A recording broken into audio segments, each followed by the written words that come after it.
as well. So I really did appreciate this letter that appeared in the Salt Lake Tribune, courtesy of one Ian Decker,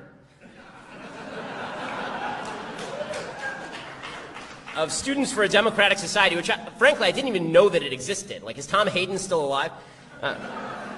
Apparently, he was also representing Black Lives Matter and University of Utah Metra. This fellow, and I assume he's a fellow because I want to be very careful. I understand the sensitivities around misgendering. Seems like a total delight. It seems like a total delight. Here's the letter that Ian Decker issued on behalf of these groups. We have no shame in saying that we intend to shut down Ben Shapiro. Right, because you're stupid. This is not a decision we came to based on youthful emotions or out of some desire for the world to be one big safe space. This decision was arrived at based on a real, material understanding of the political environment of Utah and the material effects of an emboldened far right. As an example, Utah is already a state with a homelessness and suicide crisis among LGBTQ youth. Ben Shapiro has openly called transgender people mentally ill. He portrays the gay rights movement as a conspiracy to root out God-based institutions. He has recently defended conversion therapy, which is nothing short of abuse. So here's a litany of stupidity. Number one, the idea that I am responsible for violence against LGBTQ people is delusional. It is fully delusional. I am perhaps the foremost anti-violence speaker on college campuses in America today. Violence is unacceptable under any circumstances. The state has a monopoly on legal violence unless you are reacting in self-defense. That's the beginning. Okay. This notion, by the way, that if I suggest that transgender people are suffering from a mental illness or a mental disorder is fully in line with the DSM-4 as well as the DSM-5, the Diagnostic and Statistical Manual governing how psychiatrists actually diagnose illness. As far as the notion that I portray the gay rights movement as a conspiracy to root out God-based institutions, I don't know where this guy's pulling this from.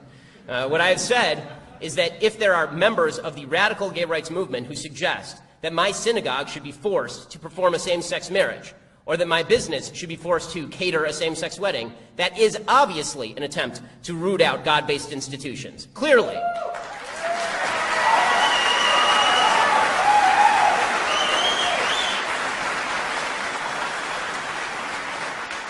This notion that I've recently defended conversion therapy, again, I don't know where this comes from.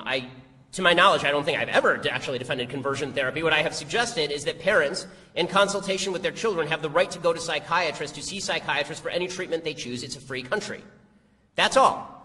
You know, I don't see any real good sociological data that suggests that conversion therapy is effective, or even that you should do it.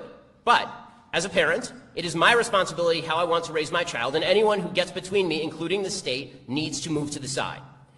Also, it says, these are all positions he has stated in naked terms in articles he's written himself, which is clearly not true. To pretend that Shapiro does not spew racist and transphobic pseudoscience with the desire to justify and encourage violence is idealistic, ahistorical, and wrong. So this is where they get down to the nub of it, right? This is where Ian Decker gets down to the nub of it. Number one, I would suggest that the greatest form of pseudoscience today on the public scene is suggesting that a man can magically become a woman. So when I say that if that's transphobic pseudoscience, someone might want to pick up, I don't know, like a fifth grade biology textbook. But the notion that this is a desire to justify and encourage violence, when I was at Berkeley, there was a group outside the venue, and they were chanting, speech is violence. And they're chanting this over and over, speech is violence, which, again, is idiotic, because that's why it's called speech. Like, if it were violence, it would be called violence.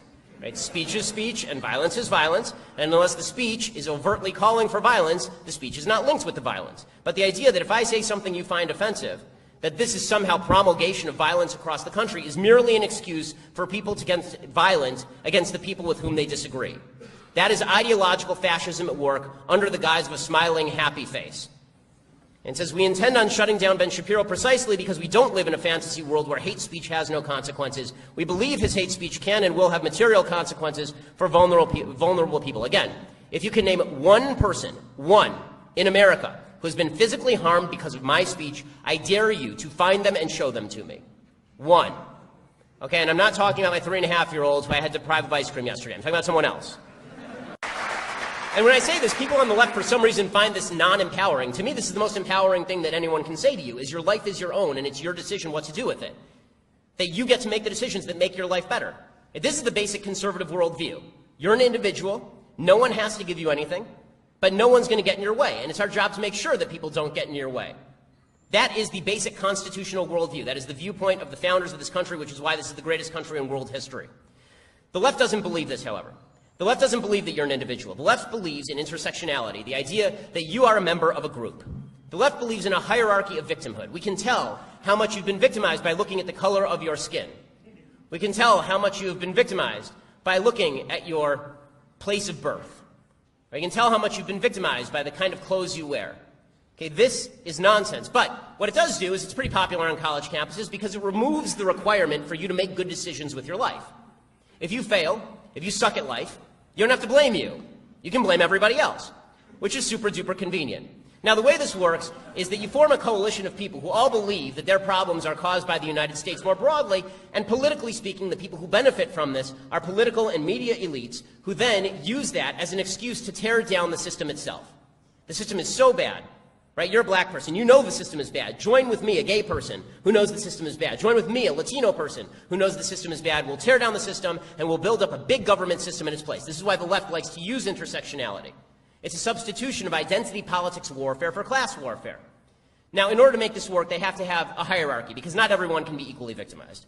So what they do is they break everybody down into groups, and they decide that your opinion is only valuable if you are a leftist member of these groups. And we can decide whether your opinion is more or less valuable depending on which group you belong to. So the hierarchy of victimhood goes something like this. If you're LGBT, and Q, then we suggest that you are at the very top of the victimhood hierarchy. You have been most victimized in the United States, and therefore your opinion must be taken with the most gravitas. After that, we get to black folks. Black folks have been historically victimized in the United States, which of course is true, but the idea that every black person now is being individually victimized by the United States is not true. But they go back to the history, and then they say, okay, black people have been super victimized. That means if you're black, your opinion is worth more, and no one can challenge your politics without also challenging your identity.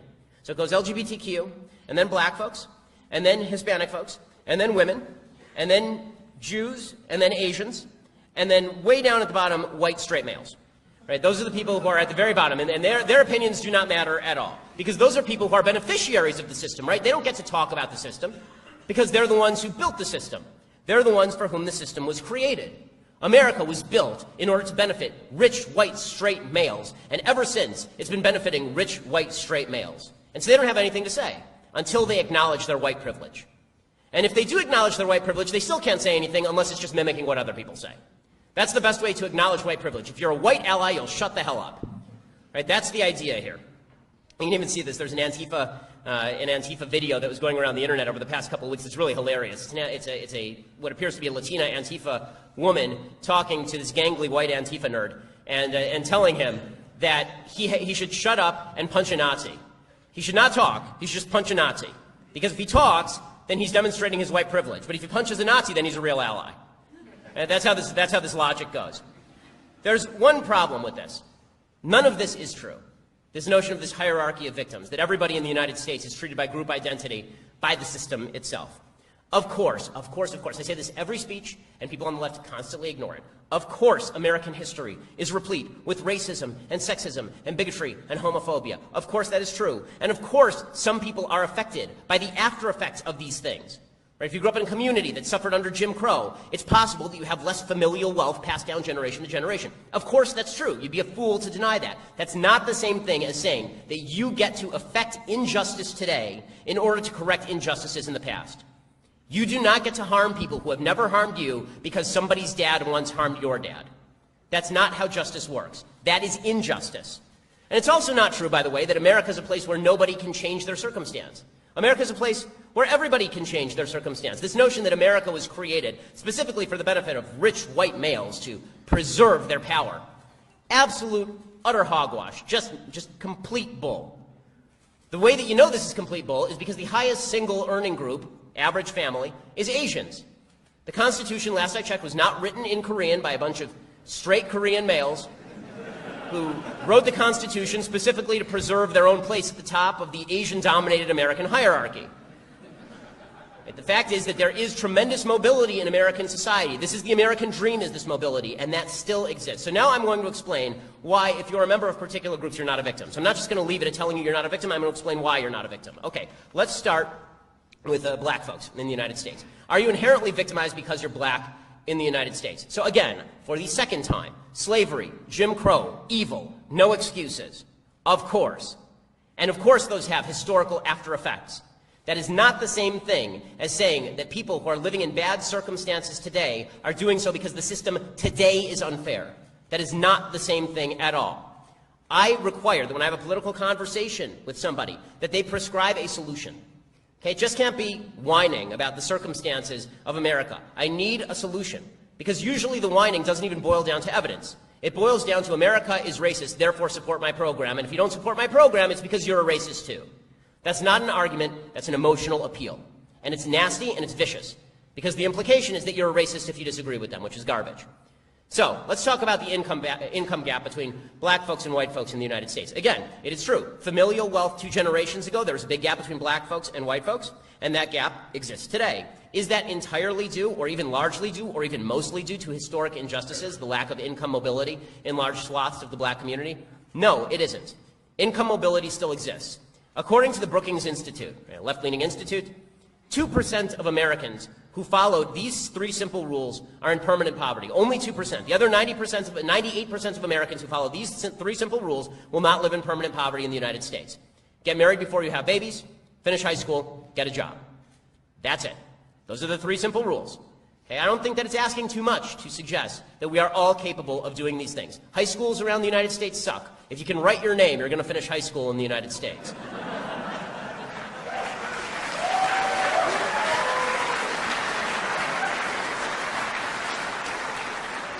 Getting a job. Jobs are widely available. They may not be the kind of work you want to do. It may not be at the wage that you want to accept, but you can get a job. There are people out there who are seeking people to get jobs. And notice, the Brookings Institute doesn't say a job where you're happy and satisfied. It doesn't say you have to have a job as a beat poet. Right? It says that you have to get a job. If you hold down a job and you finish high school, and then finally, if you don't have a baby before you're married. And again, I think everyone is capable of this. It's so weird to me. People on the left, whenever I say this, they go, well, that's just discriminatory for you to say that people aren't capable of this. That's discriminatory. Just don't put that thing in that place without that thing on it. What is this? This is not difficult.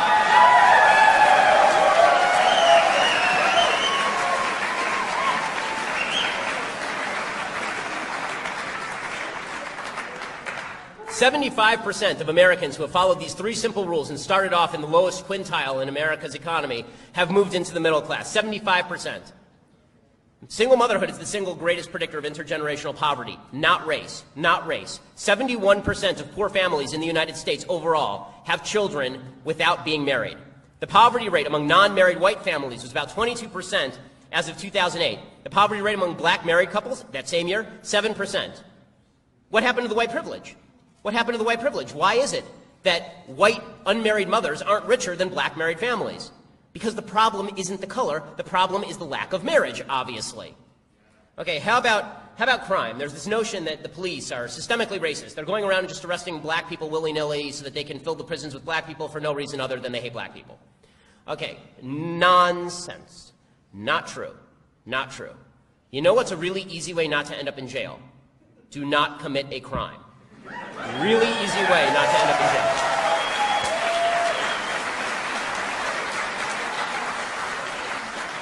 Statistically speaking, felonies are under-prosecuted in the black community. Police are less likely to kill black people than white people in similar shooting circumstances. As of this year, people who are talking about the police going out willy-nilly shooting people, kneeling in front of for the national anthem in front of the American flag because of the evil police, a protest that makes no sense on a variety of levels and is an insult to our troops and the memory of people who fought and died to defend that flag and that anthem.